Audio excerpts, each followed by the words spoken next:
Selamat malam pemirsa, selamat datang di iNewsroom bersama saya Aldi Hawari. Kami akan membahas berita utama secara mendalam, komprehensif dan tentunya eksklusif. Sebagai pembuka iNewsroom kali ini kami memiliki informasi terkait bangunan tempat pelelangan ikan atau TPI yang digunakan sebagai penahan ombak air laut di Pantai Baron, Kabupaten Gunung Kidul, Yogyakarta, ambruk. Hal ini terjadi akibat terjangan gelombang tinggi yang terjadi selama beberapa hari.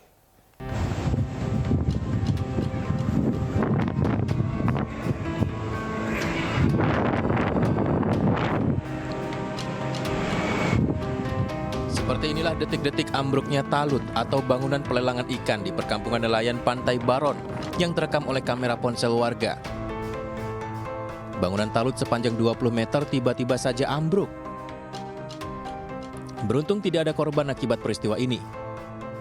Ambruknya talut secara tiba-tiba ini akibat terjangan gelombang tinggi yang terjadi selama beberapa hari. Saat ambruk, talut mengenai sebuah pipa paralon serta kabel listrik mesin penyedot air warga. BPBD Gunung Kidul Purwono mengaku talut penahan ombak tersebut ambrol sehingga mengancam bangunan tempat pelelangan ikan di Pantai Baron Tanjung Sari, Gunung Kidul, Yogyakarta. Dihimbau kepada warga senantiasa waspada terutama saat gelombang tinggi. Dari Gunung Kidul, Yogyakarta, Kismaya Wibowo, iNews melaporkan. Pemirsa, ribuan orang dari berbagai daerah dan organisasi masyarakat menggelar aksi bela Palestina di depan kantor Kedutaan Besar Amerika Serikat, Jakarta.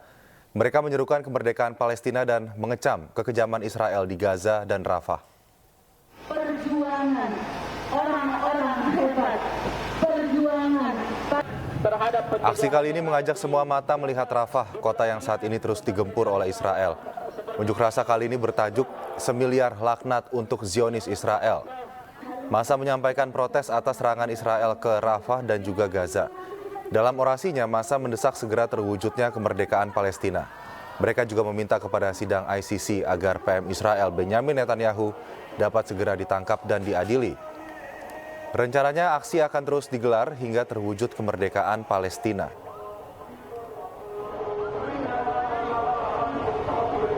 Di selatan jalur Gaza. Maknanya apa? Bahwa kita di dunia diseru oleh WHO di bawah PBB agar all eyes, semua mata tertuju kepada Rafah, memperhatikan Rafah. Ada apa di sana? Sebagaimana kita datang ke sini hari ini adalah sebuah ajakan nurani, ajakan kemanusiaan, bahwa ada pembantaian kemanusiaan, ada penistaan kemanusiaan. Ya, dan tidak hanya di Jakarta, massa di Medan, Sumatera Utara juga menggelar aksi peduli Palestina di halaman Masjid Raya Medan. Massa mengecam keras aksi keji genosida yang dilakukan Israel di tempat pengungsian Rafah. Kami yang kita cintai, ini adalah asmimu. Masa aspirasi kami adanya. Ribuan orang dari sejumlah elemen masyarakat dan berbagai daerah di Sumatera Utara berkumpul di halaman Masjid Raya Medan Sabtu siang. Dengan membawa atribut bertuliskan Save Palestine dan tolak genosida yang dilakukan Israel, massa aksi menyerukan kemerdekaan terhadap Palestina. Semangat kita yang mendesak dunia untuk hentikan. Sejumlah tokoh masyarakat dan tokoh muslim juga menyampaikan orasi. Salah satu yang disoroti ialah penyerangan di kamp pengungsian Rafah, di mana mayoritas korban tewas adalah warga sipil, perempuan, dan anak-anak. Selain itu, massa mengajak masyarakat di seluruh Indonesia untuk memboikot produk-produk yang terafiliasi dengan Israel. Tergerak untuk ikut aksi ini itu karena ini ibu-ibu, kalau ibu lihat ada yang digendong ini ada artis Quran ya. Namanya Tegar, Masya Allah. Gitu dari yang Alhamdulillah tadi dengan keterbatasan tapi dia bisa habis Quran. Allah Akbar.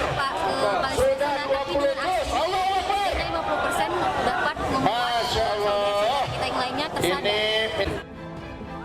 Massa juga melakukan penggalangan donasi untuk rakyat Palestina dan terkumpul dana hingga 300 juta rupiah.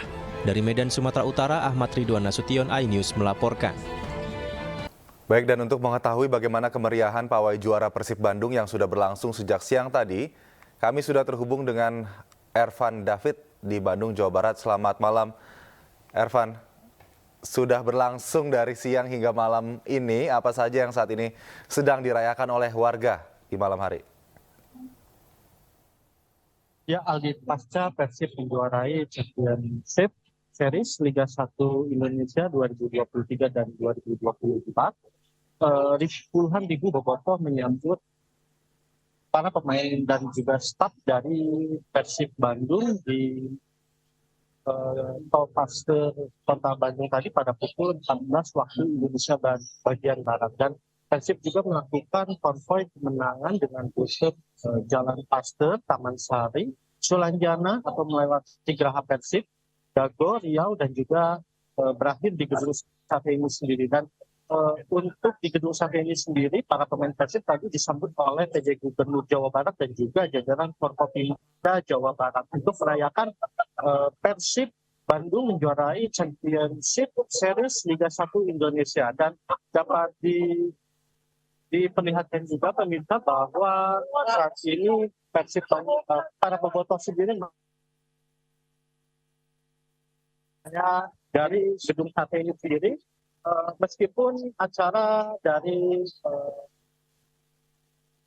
perayaan Persib Bandung sudah berakhir dan banyak bobotoh menyalakan flare dan juga masih berkumpul di area Gedung Sate ini sendiri untuk terus merayakan kemenangan Persib di Bandung, Kota Bandung, Jawa Barat. Dan tadi juga sempat para beberapa kali kembang api untuk merayakan kemenangan Persib atas Madura United di Championship Series Liga 1 Indonesia 2024. Dan hingga saat ini sendiri petugas kepolisian dari Polda Jawa Barat dan juga Polrestabes Bandung masih berjaga di sekitar area Gedung Sate ini sendiri. Untuk rekayasa jalan sendiri, Aldi, bahwa petugas kepolisian menutup area kawasan jalan di Ponorogo dikarenakan masih banyaknya para di kawasan Gedung Sate ini sendiri. Demikian dapat kami sampaikan di Gedung Sate Malika, Anda, Aldi.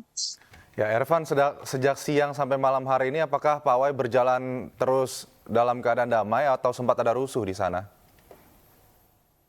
Ya, dari pantauan kami di lapangan sendiri, para bobotoh menggelar aksi konvoi ini sendiri secara damai dan juga tertib. Namun beberapa jalan protokol di Kota Bandung ini sendiri mengalami kemacetan yang cukup parah akibat banyaknya bobotoh yang tumpah ruah ke jalan untuk merayakan Persib Bandung menjuarai Championship Series Liga 1 2023-2024. Aldi. Ya, Ervan, bagaimana dengan situasi arus lalu lintas di Kota Bandung mengingat hari ini adalah akhir pekan di mana pastinya warga Bandung juga warga dari luar Bandung banyak yang beraktivitas berakhir pekan di sana? Ya, Aldi, untuk para wisatawan sendiri, PJ Gubernur juga menghimbau para wisatawan pada hari Sabtu dan juga Minggu esok bahwa para wisatawan dilarang, maksud kami dihimbau agar tidak ke Bandung dahulu dikarenakan banyaknya para bobotoh yang memadati kawasan-kawasan jalan protokol Kota Bandung untuk merayakan kemenangan Persib di Championship Series Liga 1 2023-2024. Aldi. Baik, terima kasih Ervan David. Hingga saat ini masyarakat bobotoh masih memenuhi kawasan Gedung Sate Bandung untuk merayakan kemenangan Persib Bandung di Liga 1 2023-2024. Terima kasih Ervan atas laporan Anda, selamat bertugas kembali. Kembali di iNewsroom, pemirsa, Forum Warga Bandung, Tegal, serta Cirebon menggelar doa bersama dan tabur bunga di lokasi TKP pembunuhan Vina dan Eki. Warga berharap kasus pembunuhan Vina dan Eki segera terungkap. Dari bentuk keprihatinan. Warga yang tergabung dalam Forum Warga Bandung Tegal bersama warga Cirebon mendatangi TKP pembunuhan Vina dan Eki di flyover Talun, Kabupaten Cirebon, Sabtu siang. Mereka datang menggelar doa bersama dan tabur bunga di lokasi tersebut. Aksi ini menarik perhatian warga yang melintas, sehingga banyak yang mendoakan agar kasus pembunuhan Vina dan Eki bisa segera terungkap. Warga menyampaikan tuntutan untuk menegakkan keadilan tanpa tebang pilih dalam kasus pembunuhan Vina yang hingga saat ini masih menjadi kontroversi. Bahwa ini adalah bentuk dan wujud nyata dari kepedulian masyarakat kita terhadap sebuah peristiwa dan sebuah proses pengawasan harus tetap dilakukan oleh seluruh elemen masyarakat sehingga keadilan itu betul-betul diterima. Siapapun yang bersalah, siapapun yang kemudian pada akhirnya mendapatkan ganjaran dari apa yang telah diperbuat bisa memberikan rasa tenang dan kepuasan bagi keluarga dan masyarakat di sini. Arus lalu lintas dari arah kota Cirebon menuju Sumber maupun dari arah sebaliknya sempat mengalami kepadatan, mengingat banyaknya warga yang ingin secara langsung melihat aksi tersebut. Dari Cirebon, Jawa Barat, Toh Iskandar, iNews melaporkan. Pemirsa, untuk mengungkap fakta yang sebenarnya, polisi terus mendalami kasus pembunuhan Vina dan Eki. Salah satunya adalah rencana menggelar rekonstruksi. Dan berikut ini adalah ilustrasi 6 lokasi rekonstruksi pembunuhan Vina dan Eki, sesuai dengan lokasi saat pra-rekonstruksi. Ilustrasi lokasi pertama yang menjadi lokasi rekonstruksi adalah warung nasi yang berada di Jalan Saladara, Kelurahan Karya Mulia, Kecamatan Kesambi, Kota Cirebon, Jawa Barat. Kemudian, selanjutnya lokasi tempat cuci motor mobil yang berlokasi di Jalan Saladara ini juga menjadi rekonstruksi berikutnya. Kawasan pencucian motor mobil ini juga dilintasi para pelaku dan tak jauh dari lokasi pembunuhan.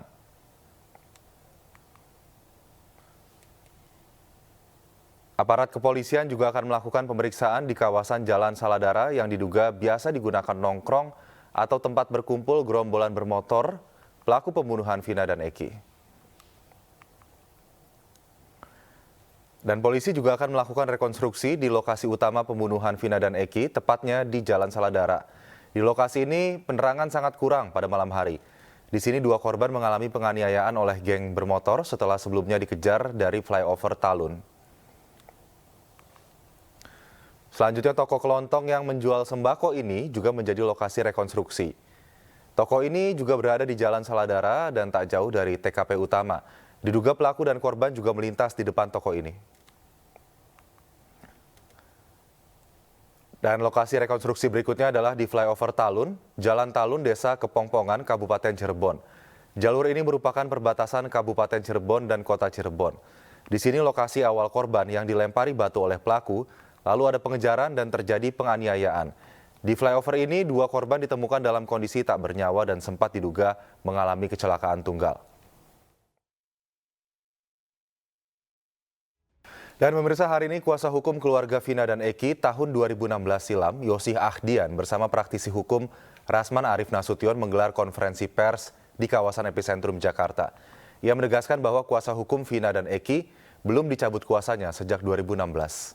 Di samping membantu pihak kepolisian, juga mendorong pihak kejaksaan untuk juga memantau kasus ini.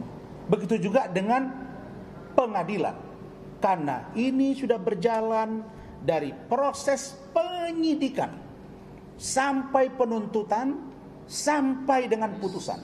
Artinya instrumen penegakan hukum Indonesia terhadap 2 orang warga negara Indonesia yang meninggal tidak wajar ini sudah berjalan. Ada fungsi pembelaan hukum, pendampingan, ada lawyer yang bernama Saudara Yosih. Ada kepolisian yang sudah memeriksa dan melakukan pemberkasan. Ada jaksa yang sudah juga melakukan fungsi pra-adjudikasi bersama-sama, memeriksa berkas, penyidikan, dan penuntutan. Dan ada hakim yang telah memutus perkara ini, bahkan ingkrah. Artinya sudah berkekuatan hukum tetap. Jadi posisi ini harus saya jelaskan bahwa sebagai seorang praktisi, posisi saya juga adalah hari ini sebagai kuasa hukum dari saudara Yosih. Kenapa beliau butuh kuasa hukum? Pertama, Yosih mengatakan kepada saya, "Bang, saya ingin meluruskan. Karena ada banyak penjelasan dari orang-orang yang sekarang menjadi pengacara, apakah pengacara Vina, yang sekarang belum ada pengacara Eki, belum ya. Kemudian dari pengacaranya Saka, dari pengacaranya Peggy yang menurut penjelasan Saudara Yosi banyak yang harus diluruskan. Dan kalau itu dibiarkan, dia akan berimplikasi makin rumit, runyam. Dan karena itu kita cinta Indonesia, maka kita ingin meluruskan ini. Karena itu beliau khawatir jangan sampai besok statement beliau ini akan dijadikan orang untuk satu, menekan dia secara pribadi dan keluarganya, dan atau hal-hal yang lain.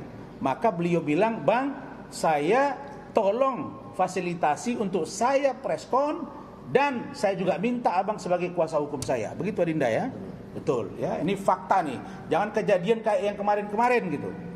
Oke. Berikutnya, saudara-saudara, bahwa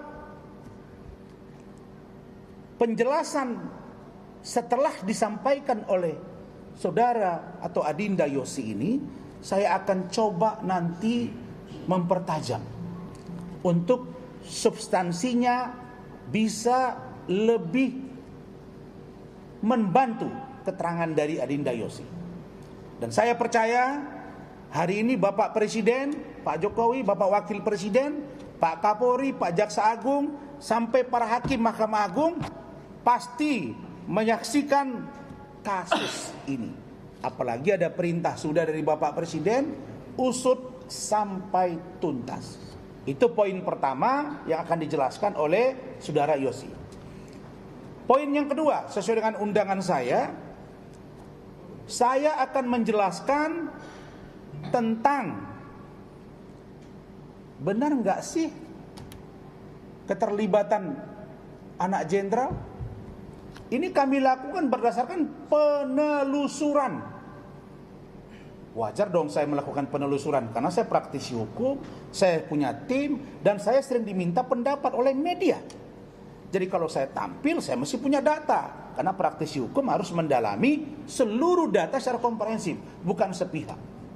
Nah, karena itu maka saya akan menjelaskan berdasarkan penelusuran kami, apakah benar ada anak jenderal yang terlibat dalam persoalan ini?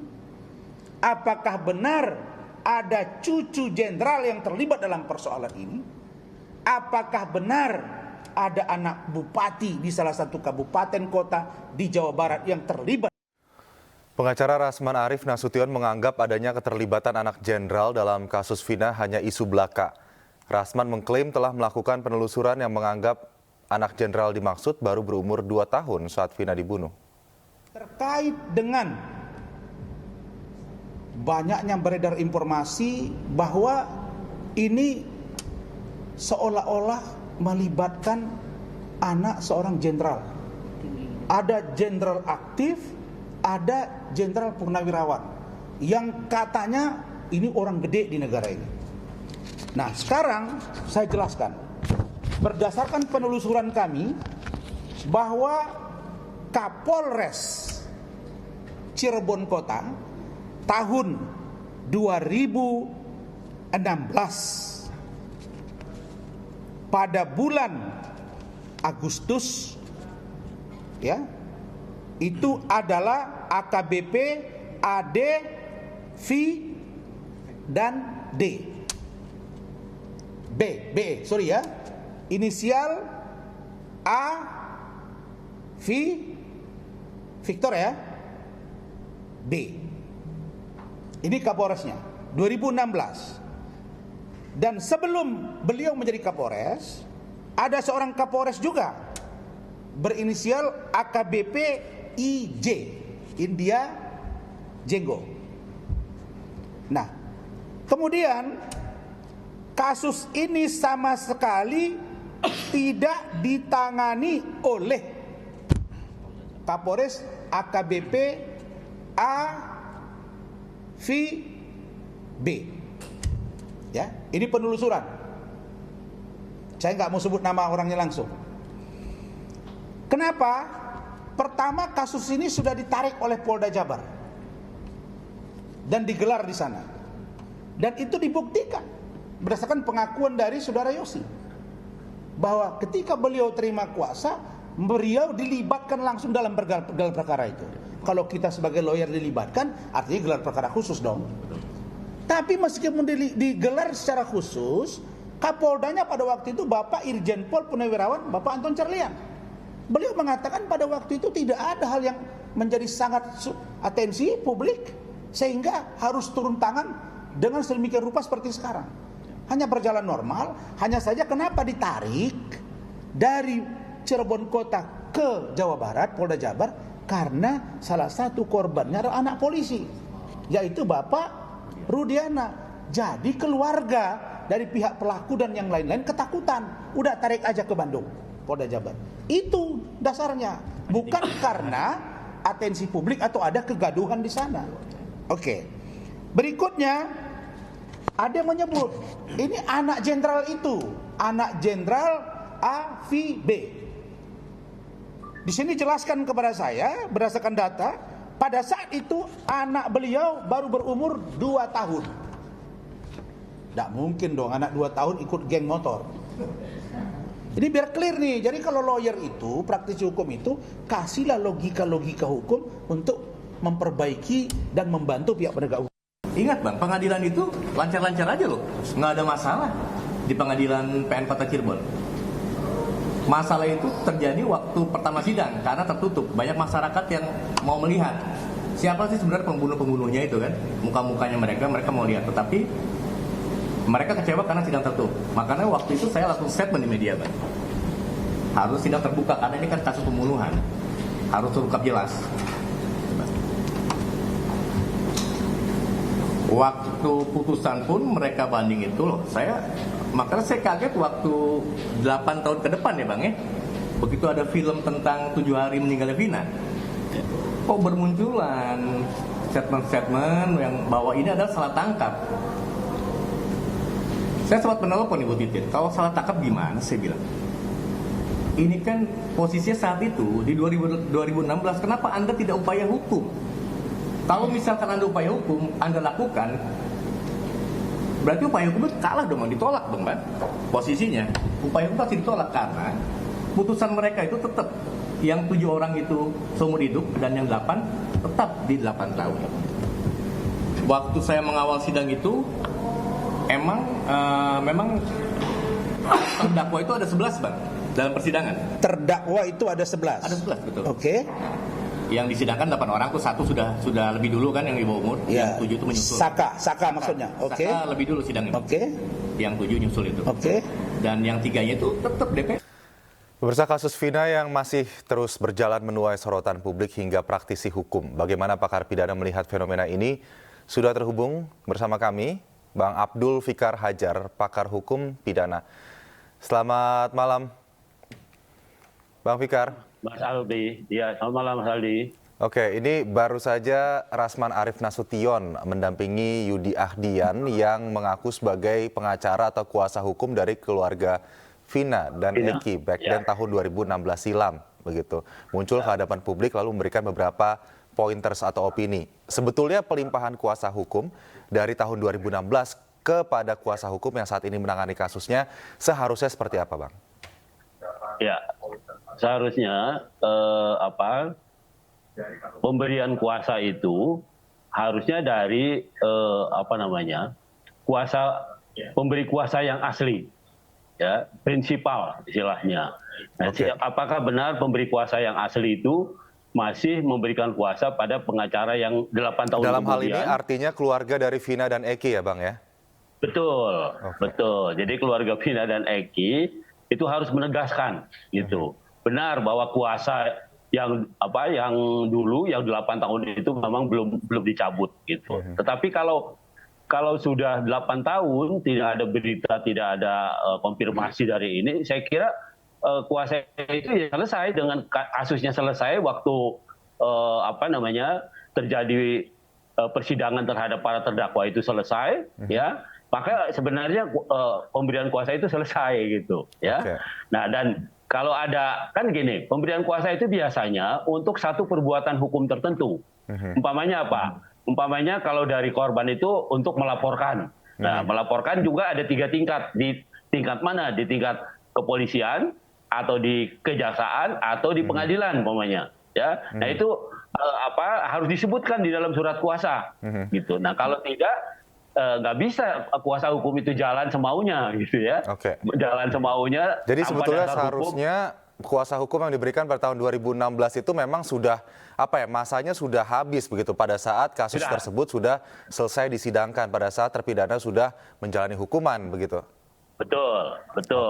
Begitu selesai perkaranya, apalagi menjalani hukuman, ya udah selesai itu sebenarnya kuasanya gitu. Oke, baik. Oke, Bang Fikar, selanjutnya ada poin-poin juga yang kemudian disampaikan oleh kuasa hukum atau pengacara Vina dan Eki tahun 2016, Yudi Ahdian tadi ya, terkait dengan bagaimana jika dikatakan dengan salah tangkap pada tahun 2016 tidak melakukan banding begitu, lalu pada tahun 2024 pada saat ini baru kemudian terpidana yang sudah menjalani masa hukuman yang juga sudah keluar mengaku bahwa mereka adalah korban salah tangkap. Apa sebetulnya yang terjadi di sini? Apa logika yang bisa kita ambil?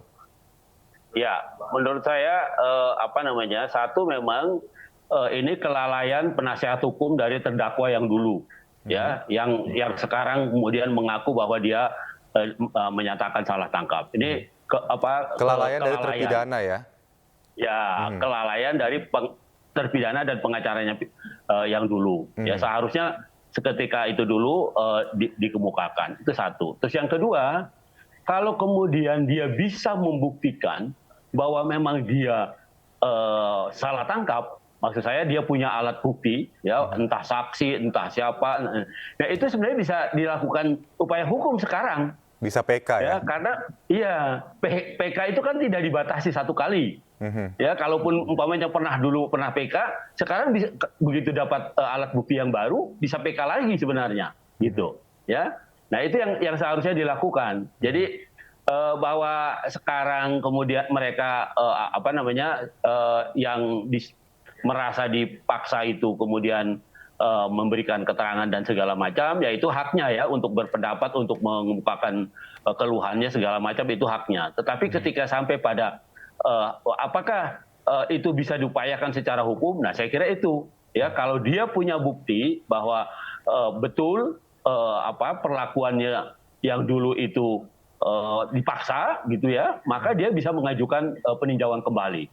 Ya, karena kasusnya kan sudah selesai, bahkan dia sudah selesai juga menjalani hukuman, kan begitu. Jadi bagaimana ya Bang? Apa kemudian bukti-bukti yang dihadirkan pada saat persidangan tahun 2016 itu adalah bukti-bukti yang kurang kuat? Lalu bagaimana mencari bukti-bukti yang lebih kuat jika kemudian kita mencari bukti itu 8 tahun setelah kasusnya usai? Nah, saya kira secara yuridis harus dianggap kuat karena ada orang yang dihukum 8. Iya kan? Ada orang yang dihukum 8 dan 1 sekarang mengaku tidak merasa dipaksakan begitu, ya kan? Artinya masih ada 7 yang lain yang tidak melakukan upaya hukum apa-apa. Jadi asumsinya, asumsi yuridisnya ya udah selesai itu sebenarnya terhadap yang 7.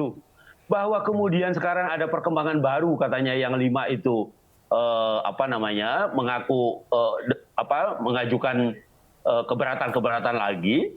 Ya, bahwa dia terutama umpamanya terhadap pelaku yang sekarang ditangkap, siapa namanya, Peggy, ya, kan ada 5, 6, yang 5 katanya menyangkal bukan Peggy, yang 1 ya hanya 1 yang membenarkan. Nah itu juga bisa jadi alat bukti juga gitu artinya. Tapi penyangkalannya menjadi tidak sah kalau tidak dikemukakan di dalam peradilan gitu. Nah, yang saya maksud peradilan adalah mestinya kalau dia diperiksa oleh kepolisian atau oleh penyidik, dia kemukakan itu di dalam berita acara. Penyidikan itu harus dia kemukakan bahwa dia dipaksa dan sebagainya gitu. Itu harus dikemukakan.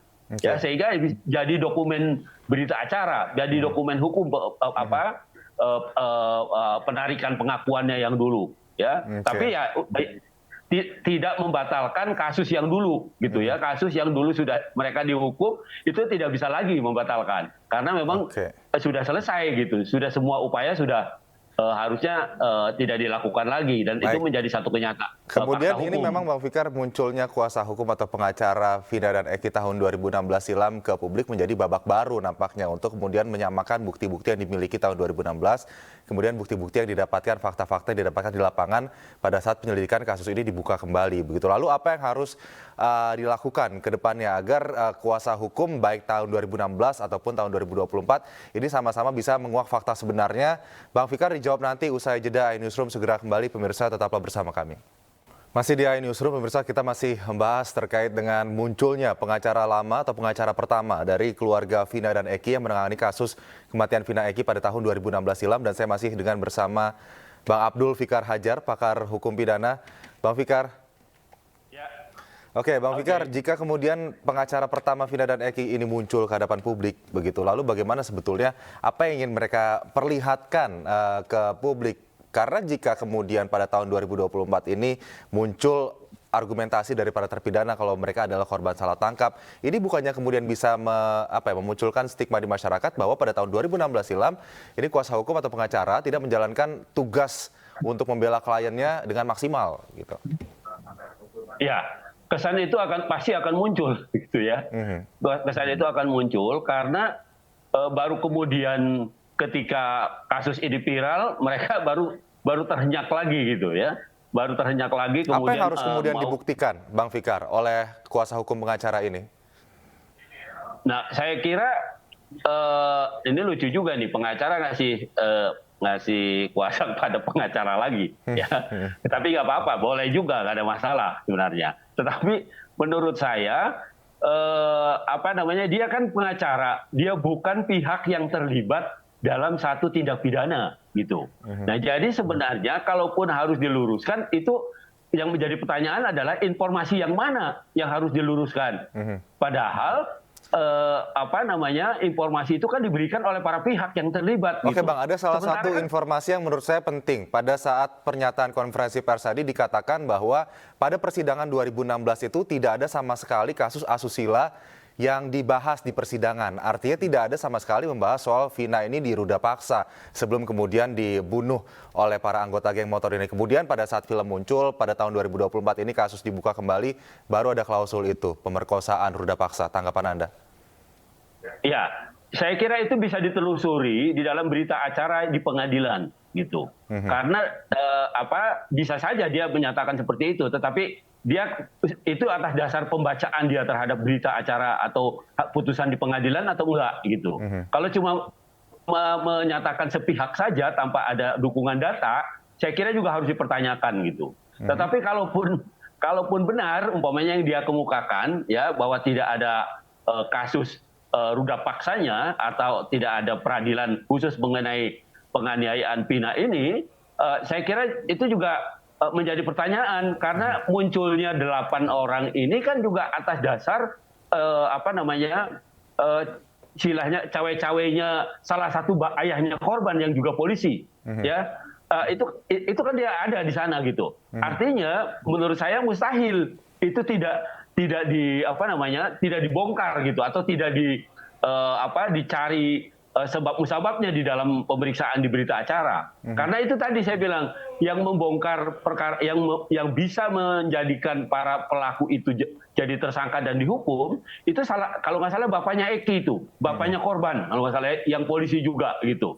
Dan saya yakin Pak Eki itu juga pasti mengawasi sejauh mana ini dakwaan ini dibuat atau berita acara ini dibuat. Ada nggak berita acara mengenai ruda paksa atau perlakuan tindak pidana yang dilakukan terhadap anak-anaknya, gitu. Karena itu saya meragukan pengakuan itu, gitu. Karena apa? Ya, karena itu tadi, ya, sudah ada putusan pengadilan, dan putusan pengadilan itu diinisiasi juga oleh ayahnya korban, gitu. Yang notabene polisi juga, gitu. Baik. Ini kan putusan pengadilan sifatnya ingkrah, begitu ya, Bang Fikar. Lalu bagaimana Anda menakar apa yang terjadi di 2016 di persidangan pada saat itu hingga kemudian mengeluarkan putusan, lalu kemudian hasilnya harus dibuka kembali di mata publik dan juga kemudian disoroti lagi, dan akhirnya ada kuasa hukum baru yang terlibat. ini nampaknya semua orang yang terlibat, tidak hanya keluarga Vina Eki, namun terpidana semuanya saat ini didampingi oleh kuasa hukum baru begitu. Lalu bagaimana ini kita melihat kasus ini di tahun 2024 yang sebetulnya putusannya sudah ingkrah sejak tahun 2016? Ya, nah putusan terhadap perkara yang putusannya sudah ingkrah, ya. Itu ya menurut saya sudah selesai gitu ya, kecuali orang yang terlibat yang merasa dirugikan dengan putusan itu, dia merupakan bagian atau stakeholder dari putusan itu, tersangka umpamanya atau terdakwa umpamanya, dia punya bukti yang membuktikan bahwa dia sebenarnya tidak melakukan, ya dia bisa melakukan upaya hukum, ya melakukan upaya hukum ya dengan PK itu tadi gitu ya. Nah karena itu menurut saya itu tadi, karena peradilan di 2016 itu ya, di samping pelapornya atau pihak yang menginisiasi terjadinya peradilan itu adalah ayahnya korban, yang notabene juga polisi. Bang Fikar, mohon maaf saya potong karena waktu sangat terbatas, tapi saya masih punya satu pertanyaan, dijawab singkat saja. Jadi apa kira-kira upaya hukum yang, apakah Anda menganalisa akan ada suatu upaya hukum yang dilakukan oleh pengacara atau kuasa hukum Vina tahun 2016 silam itu di tahun ini? Nomor satu, ada nggak legalitasnya? Ya, artinya kuasa itu apa masih benar diberikan oleh keluarganya Vina, itu satu catatannya. Kalau itu benar masih diberikan oleh keluarga Vina, artinya dia ya itu tadi, kalau memang niatnya mau meluruskan sebenarnya tinggal datang aja ke polisi, ya, menjelaskan ini loh ada beberapa fakta yang menurut informasi tidak sesuai dengan yang terjadi sebenarnya umpamanya, meskipun kedudukannya cuma penasihat hukum, pernyataan dia tidak sulit juga. Yang kedua harusnya adalah pelaku langsung yang diminta keterangan gitu. Dan ini kan sudah dilakukan oleh polisi Jawa Barat kan, artinya pengakuan yang 8 orang itu kemudian juga meskipun ada yang mencabut keterangan dan sebagainya, ya boleh-boleh saja itu ya, tetapi sebagai perkara yang sudah inkrah itu menjadi fakta hukum sendiri, menjadi bukti sendiri. Baik, begitu, Bang Fikar, kita sama-sama berharap agar kehadiran pengacara pertama Vina dan Eki ini sebetulnya bisa memberikan secercah titik terang ya untuk pengungkapan kasus ini lebih baik lagi. Untuk sementara terima kasih Bang Fikar, pakar hukum pidana sudah bergabung bersama Newsroom malam hari ini. Selamat malam Bang, salam sehat. Pemirsa, tak memandang profesi dan situasi seorang disabilitas yang merupakan tukang pijat berhasil berangkat haji tahun ini. Hasil usaha memijatnya mampu disisihkan untuk menabung haji selama 12 tahun. Dan informasi ini juga akan sekaligus menutup jumpa kita di iNewsroom hari ini. Akhirnya saya Aldi Hawari, pamit undur diri. Terima kasih atas perhatian Anda. Selamat malam dan sampai jumpa.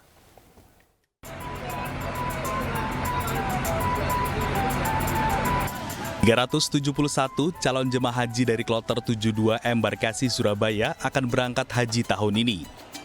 Salah satu calon jemaah yang berangkat dari kloter ini merupakan seorang spesial, yaitu penyandang disabilitas tunanetra yang berprofesi sebagai tukang pijat. Kasio, pria asal Bali ini berhasil menyisihkan uang pijatnya dan menabung selama 12 tahun untuk haji. Alhamdulillah. Senang ya Pak? Senang banget. Karena tahunnya berkembang, ya pertama dulu pernah 25, terus tambah tahun 30, ya sesuai dengan keadaan. Kalau sekarang ini 60.000. Jadi kalau mijat 5 pasien gitu, yang 1 pasien masuk, yang 4 untuk keluarga, kan udah diniatin gitu jatahnya gitu. Supaya keluarga nggak terlantar gitu.